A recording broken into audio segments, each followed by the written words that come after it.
Assalamualaikum warahmatullahi wabarakatuh. Salam sejahtera bagi kita semua. Yang terhormat Ibu Destin Alfianika Maharani, SEMAK, selaku dosen pengampu mata kuliah riset akuntansi.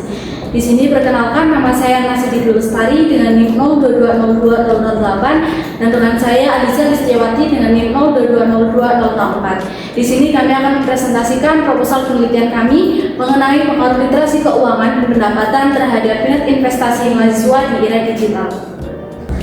Langsung saja pada latar belakang penelitian ini, yaitu adanya fenomena positif berupa keterlibatan generasi muda dengan rentang usia 18-35 tahun yang umumnya adalah pelajar dan mahasiswa dalam sistem ekonomi, khususnya adalah investor retail dominan.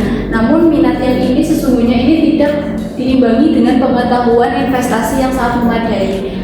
Hal ini didukung dengan adanya data dari Otoritas Jasa Keuangan yang dimana menunjukkan nilai kerugian investasi ilegal ini sebanyak 603,9 miliar selama tahun 2023 dan sebanyak 1.367 aktivitas investasi ilegal dari tahun 2017 sampai tahun 2024. Hal ini mengindikasikan bahwasannya perlunya peningkatan literasi keuangan untuk mahasiswa agar dapat berinvestasi dengan baik. Selain literasi keuangan yang sangat penting, pendapatan juga berperan penting dalam hal ini karena apabila pendapatan yang tidak stabil ini dapat mempengaruhi kemampuan mahasiswa dalam mengalokasikan dana untuk berinvestasi.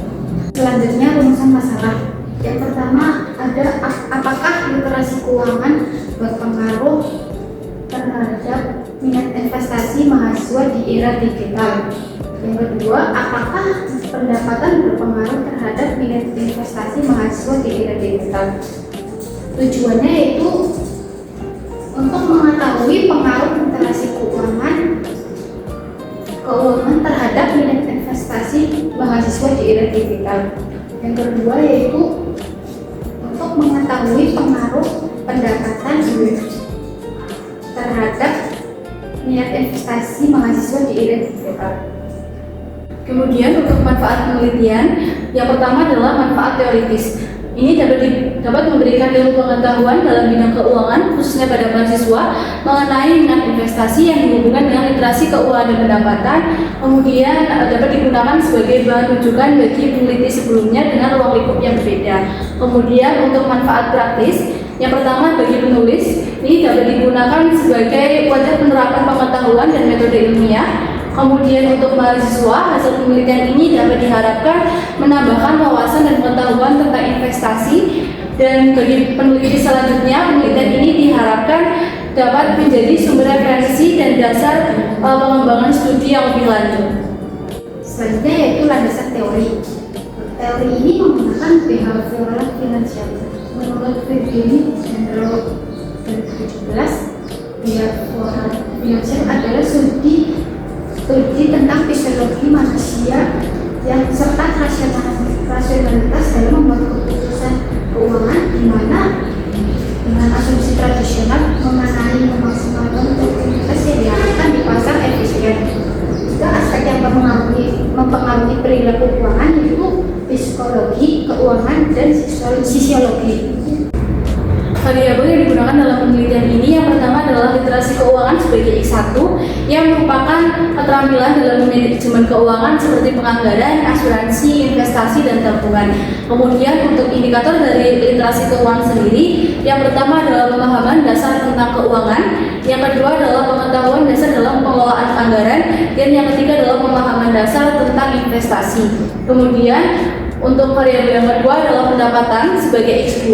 Di sini merupakan hasil atas pengorbanan seseorang dalam bentuk materi untuk pemenuhan kebutuhannya dalam hal penginvestasian sumber pendapatan yang ada. Kemudian untuk indikator dari pendapatan sendiri, yang pertama ada gaji, yang kedua ada bonus, yang ketiga ada pendapatan tambahan, dan yang keempat adalah investasi.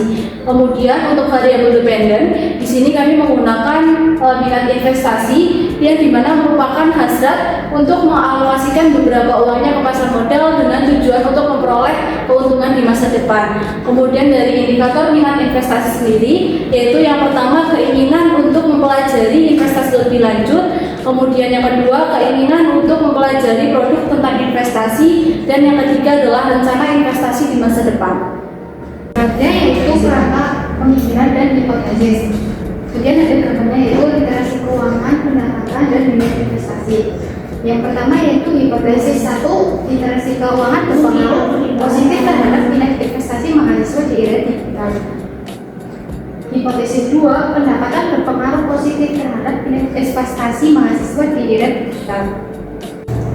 Untuk poin yang selanjutnya adalah mengenai metode penelitian. Jenis penelitian ini merupakan penelitian kuantitatif dengan populasi yang digunakan adalah mahasiswa aktif dari Fakultas Ekonomi dan Bisnis Universitas Udayana Purbalingga tahun angkatan 2021 sampai 2024 sebanyak 276 mahasiswa.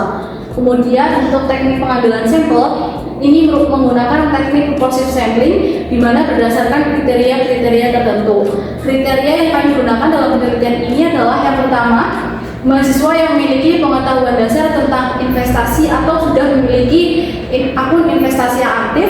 Kemudian yang kedua adalah memiliki pendapatan sendiri, baik itu part-time maupun bekerja full time. Kemudian untuk pengumpulan data yang kami gunakan adalah data primer dengan penyebaran kuesioner melewati Google Form, kemudian menggunakan skala Likert 1 sampai 5. Kemudian dalam penelitian ini pada teknik analisis data, yang pertama adalah analisis deskriptif. Kemudian yang kedua ada uji instrumen. Ini terdiri dari dua, yaitu uji validitas dan uji reliabilitas. Kemudian yang ketiga ada uji asumsi klasik. Yang pertama yaitu ada uji normalitas, kemudian uji heteroskedastisitas dan uji multikolinearitas. Yang keempat analisis regresi berganda. Dan yang terakhir ada uji hipotesis berupa uji T, ini untuk parsial, kemudian uji F untuk simultan, dan koefisien determinasi atau R-square. Demikian pemaparan mengenai proposal penelitian dari kami tentang pengaruh literasi keuangan dan pendapatan terhadap minat investasi mahasiswa di era digital. Kami berharap penelitian ini akan memberikan kontribusi nyata terkait peran literasi keuangan dan peran pendapatan dalam membentuk minat investasi mahasiswa di era digital seperti ini. Dan kami menyadari bahwasannya penelitian ini masih banyak kesalahan sehingga memerlukan penyempurnaan. Terima kasih kepada Ibu dosen sebagai pemangku dan rekan-rekan sekalian atas perhatian yang telah diberikan dalam pemaparan proposal penelitian kami. Apabila kami ada kesalahan, kami mohon maaf. Kami akhiri. Wassalamualaikum warahmatullahi wabarakatuh.